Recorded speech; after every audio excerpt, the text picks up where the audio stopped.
L'atmosphère, en ce vendredi 20 octobre 2023, était teintée de deuil, de recueillement et de tristesse au sein des agents des eaux et forêts, plus précisément sur l'esplanade du terrain de la Sodefort.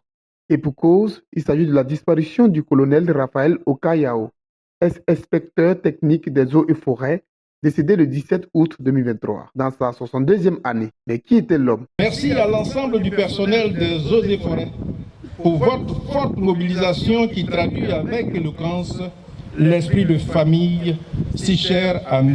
Laurent Tchaba, ministre des Eaux et Forêts.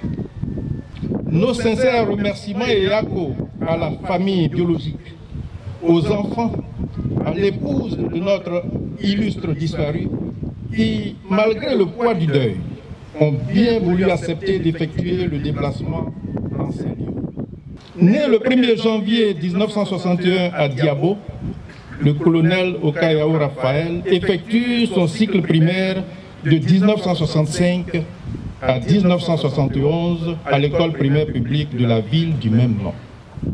Après son admission à l'entrée en 6e, il est orienté au lycée municipal de Bouaké pour y effectuer le premier cycle de l'enseignement secondaire de 1971 à 1975, couronné par l'obtention du brevet d'études du premier cycle. Inscrit en 1980 à l'Institut agricole de Bouaké, il obtient en 1983 un diplôme d'ingénieur des techniques agricoles, option eaux et forêts, et entre dans la vie professionnelle où il occupe successivement de 1985 à 2000 les fonctions suivantes.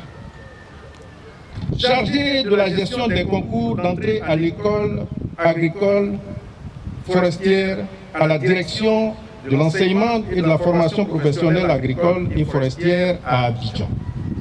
En 2001, il décide de se former un peu plus afin d'étoffer ses qualifications et ses diplômes, et c'est l'école supérieure agronomique du Centre d'études agronomiques des régions chaudes de Montpellier en France qui l'accueille et lui permet d'obtenir le diplôme d'agronomie tropicale en 2001 et le diplôme d'ingénieur d'agronomie tropicale option développement agricole et forestier, couplé d'un master en économie du développement en 2002. Mesdames et messieurs, vous constatez avec moi combien le parcours professionnel du colonel Oka est riche et combien les regrets que sa disparition nous laisse sont profonds et indélébiles. La douleur est grande. Seul le Seigneur Dieu Tout-Puissant saura nous conforter, famille, collègues, amis et connaissances. Ceci sous le regard de plusieurs sections défilantes, dont la première session de la brigade de surveillance des écoles, des eaux et forêts, l'école forestière et bien d'autres sections. La cérémonie militaire terminée. À tout